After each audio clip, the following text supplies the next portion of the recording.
Bonjour à tous, c'est Justine et aujourd'hui je voulais vous faire un petit guide pour commencer à lire en VO.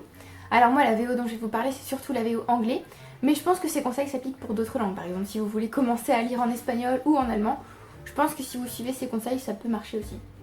Voilà. Alors avant de commencer à vous donner ces petits conseils, je voulais vous dire si jamais vous commencez à lire en VO et que vous trouvez ça pénible et difficile et que vous avez besoin de faire des efforts, surtout n'arrêtez pas, il ne faut pas vous décourager, ça va venir. Il faut juste le temps que vous soyez habitué à lire en anglais. Voilà. Donc ça va vous prendre plus de temps de lire un livre en anglais, c'est sûr, au début en tout cas. Mais à force, ça va devenir aussi facile qu'en français. Donc ne vous en faites pas, il faut juste le temps. Premier petit conseil, vous pouvez commencer par des livres pour enfants. Alors parfois on n'y pense pas parce qu'on veut lire le tout dernier livre de machin qui est sorti en anglais et qui n'est pas encore sorti en français et on sait pas s'il sera traduit et on sait pas quand il sera traduit, du coup on veut absolument lire celui-là et c'est trop compliqué. Donc commencez plutôt par des livres pour enfants. Les intrigues sont plus simples, le vocabulaire est plus simple et bon ça peut être sympa hein. Je peux vous conseiller quelques petits livres pour enfants en anglais. Donc d'abord vous avez tous les Roald Dahl, donc ici c'est the BFG, donc le BGG. Le bon gros géant, bon c'est l'histoire d'un bon gros géant. Sophie rencontre le géant et en fait elle va se rendre compte qu'il est sympa en gros. Donc cette édition là est un peu illustrée. Oui c'est aussi l'avantage des livres pour enfants, des fois ils sont illustrés. Voilà. Il y a aussi Mathilda de Roald Dahl qui est excellent. Par contre dans celui-là Roald Dahl crée des mots valises en fait. Donc peut-être qu'à la rigueur ces mots valises peuvent être compliqués mais personne ne les comprend, hein, même les anglais. Donc vous en faites pas si vous comprenez pas, c'est normal. Et pour Mathilda, Mathilda c'est une petite fille qui adore lire. Donc si vous aimez beaucoup lire, et que c'est aussi la raison pour laquelle vous voulez lire en anglais, vous allez vous sentir proche de la petite fille, donc ça va être sympa. J'ai adoré cette histoire. Je ne l'ai pas encore lu en anglais, mais j'ai lu en français. Et vu le vocabulaire employé, je me dis que ce sera facile en anglais. Vous pouvez aussi lire The Wizard of Oz de L. Frank Baum, donc le magicien d'Oz. Le vocabulaire est pas trop compliqué, c'est l'histoire de Dorothy qui va se retrouver téléportée entre guillemets du Kansas au monde d'Oz. Voilà. Et donc pour rentrer chez elle, elle doit suivre le chemin d'Emeraude. Voilà, c'est très sympa, elle rencontre des personnages. Voilà, il y a aussi des illustrations. Cette édition est très belle, je trouve. Vous avez aussi les livres de Dr. Seuss. Je sais pas ce que ça se dit comme ça. Ici, How the Grinch Stole Christmas, donc le Grinch qui voulait gâcher Noël. Bon là c'est vraiment tout petit. Voilà, et donc il n'y a pas beaucoup de texte, mais c'est plutôt facile à comprendre je pense. Donc ça ce sont des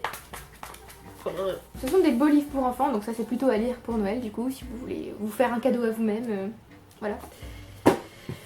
Et vous avez aussi les contes de Biddle-de-Bard de J.K. Rowling, puisque ces petits contes sont censés être des histoires pour enfants dans le monde de l'auteur. Voilà, donc là vous suivez, alors vous avez, je ne sais plus combien de contes.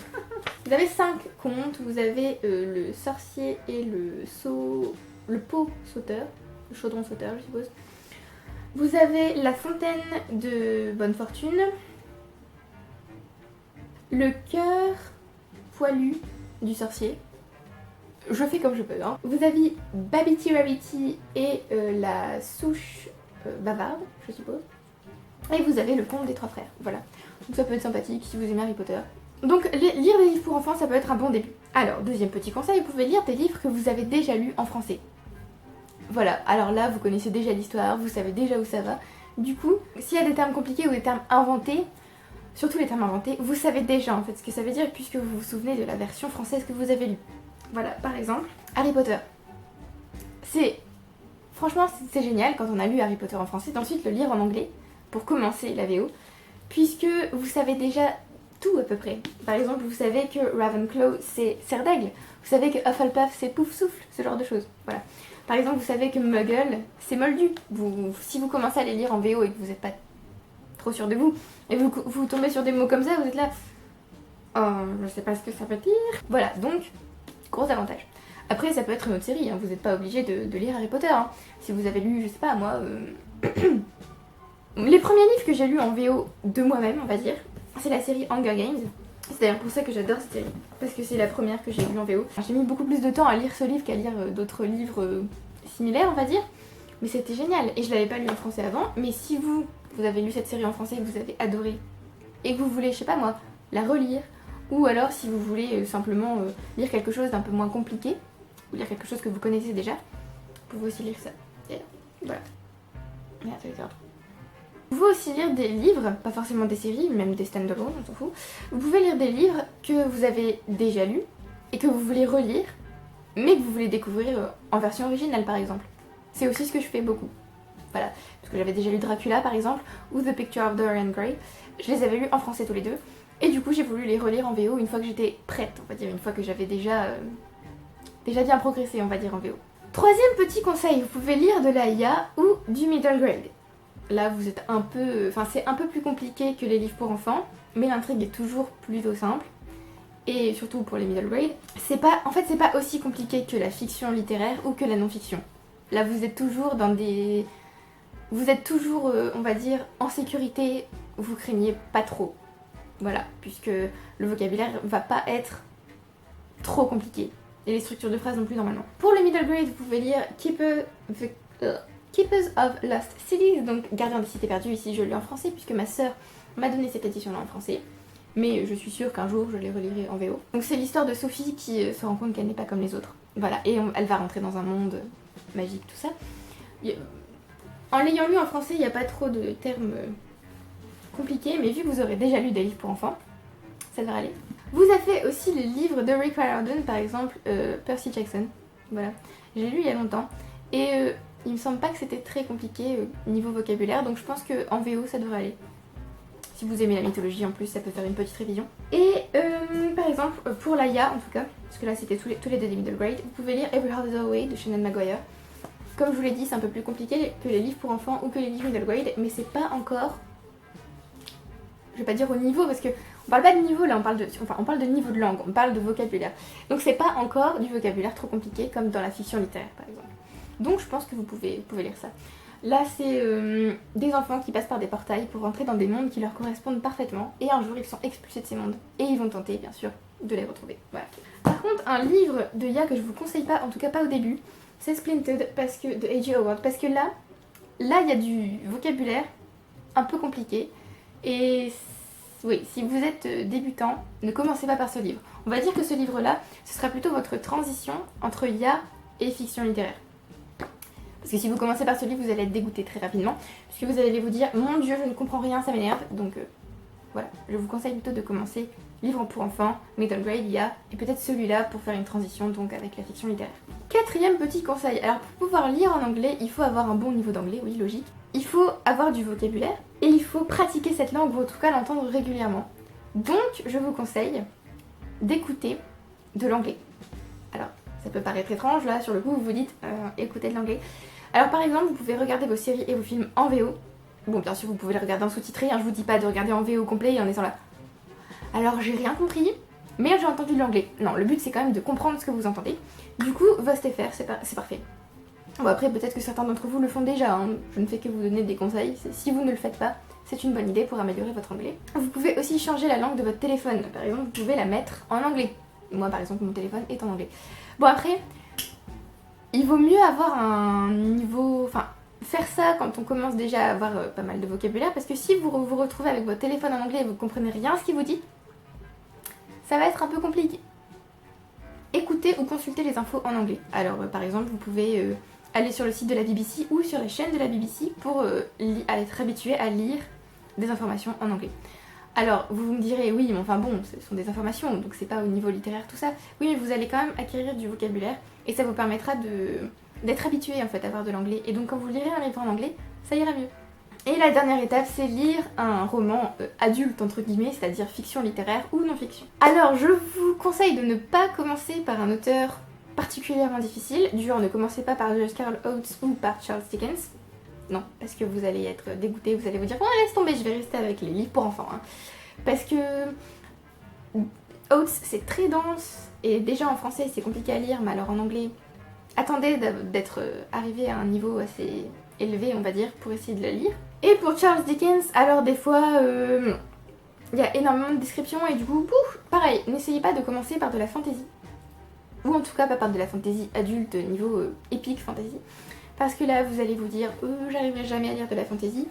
Faut pas commencer par là. Si vous voulez commencer par de la fantasy, pareil, commencez par de l'Aya ou de la middle grade par exemple, vous pouvez commencer par Eragon. Je pense que c'est pas trop compliqué en anglais. Mais ne commencez pas tout de suite par exemple Robin Hood. C'est pas forcément très compliqué, Mais par exemple, pour encaisser des descriptions en anglais, faut déjà être un peu habitué, parce que, et puis en plus ces livres sont assez gros, donc vous allez mettre beaucoup de temps à les lire, du coup vous allez peut-être être un peu démotivé. Donc commencez par des petits livres, vous me direz Radouane c'est énorme, mais enfin bon. Commencez par des petits livres, et après commencez à ajouter des pages on va dire. Parce que bon, voilà. C'est pour ça que là les livres que je vous ai présentés sont un peu petits, bon, à part celui-là qui est plutôt gros, mais par exemple celui-ci est plutôt petit, donc c'est vrai. De toute façon d'ordinaire les livres pour enfants sont petits. Pour commencer en fiction littéraire ou en non-fiction, j'ai quelques petites recommandations. Par exemple, vous pouvez lire Kissing the Witch d'Emma Donoghue, donc Old Tales in New Skins. En gros, ce sont des réécritures de contes, mais avec un petit twist homosexuel. C'est excellent. Il n'a pas été traduit en français. Voilà, donc ça peut être un bon objectif en fait, lire ce livre. Voilà. Donc le vocabulaire n'est pas trop compliqué et c'est écrit plutôt gros. J'aime bien comment c'est écrit en fait, comment c'est fait. Voilà, vous voyez. C'est un ensemble de recueils de nouvelles et toutes sont liées en fait, les unes avec les autres. Donc ça c'est cool. Ensuite, vous pouvez lire Norse Mythology, donc la mythologie nordique, non, la mythologie viking de Neil Gaiman, parce que c'est pas tellement compliqué à lire. Parce que ça fait un peu des petits contes, du coup le vocabulaire est pas trop compliqué, le style est assez linéaire, on va dire, il y a beaucoup de répétitions, du coup je pense que ça peut aller. Et puis, comme ce sont des petits contes, c'est pas forcément très long et en plus il faut avouer que ce livre est très beau. Par exemple, si j'arrive à... Voilà. Donc je pense que ça peut le faire. Vous pouvez aussi essayer de lire un Agatha Christie, ici c'est And Then There Were Known, des petits nègres, voilà. Il me semble que non plus que c'est pas très compliqué, puisque le but ici, ce n'est pas de faire de l'écriture compliquée, même si le style d'Agatha Christie est sympa. C'est pas d'avoir une écriture compliquée, mais vraiment de se focaliser sur l'histoire. Du coup, je pense que ça devrait aller. Et niveau non-fiction, vous pouvez commencer par The Book of Awesome de Neil Parisha. Oui, ça fait très longtemps que je vous ai parlé de ce livre. Voilà, ce sont des petites choses qui nous rendent heureux tous les jours. Et il me semble pas que le vocabulaire soit très compliqué. Des fois, il y a des photos. Voilà, des fois, il n'y a même pas de texte. Voilà. Donc ça peut être sympa. Surtout si vous commencez un livre et que vous ne comprenez pas tout, pas de panique. Mais aussi, ne vous ruez pas sur un dictionnaire. Parce que souvent, dans la phrase, en fait, vous allez buter sur le mot et vous allez vous dire, bah non, il faut que j'aille dans le dictionnaire pour voir ce que ça veut dire. Ne faites pas ça. Lisez toute la phrase. Et si vous ne comprenez toujours pas, allez-y. Si c'est vraiment nécessaire, prenez un dictionnaire. Mais souvent avec la phrase entière, vous allez comprendre le sens. Ça sert à rien de savoir exactement le sens précis du mot. Tant que vous avez l'idée de ce que ça veut dire, c'est bon. Vous n'avez pas besoin de tout le temps regarder dans votre dictionnaire. Parce que si c'est ça, vous allez commencer un livre et en fait vous allez vous arrêter toutes les 5 minutes pour regarder dans le dictionnaire. Je sais, puisque quand j'ai lu Hunger Games, c'est ce que je faisais quand j'avais des mots un peu compliqués, je regardais tout le temps et à force je me suis dit c'est bon, j'en ai marre, j'arrête de regarder tout le temps et je regarde que quand c'est nécessaire. Donc c'est-à-dire que vous pouvez regarder quand le mot revient souvent, vous comprenez qu'il est important mais que vous ne le comprenez pas lui-même. Là vous pouvez regarder, d'accord, mais sinon pas de dictionnaire. Voilà, c'est tout pour cette vidéo, j'espère que vous avez apprécié. Dites-moi si vous voulez tenter de lire en VO, même si c'est pas en anglais, si c'est en espagnol, en allemand, en russe aussi, bien sûr. Dites-moi si vous lisez déjà dans une langue étrangère. Dites-moi si certains de ces livres vous intéressent, si vous les avez déjà lus, si vous les avez aimés. Merci beaucoup d'avoir regardé les vidéos jusqu'au bout. Merci à ceux qui aiment les vidéos, qui commentent et qui s'abonnent. Merci beaucoup, et je vous retrouve bientôt pour une prochaine vidéo. Bye!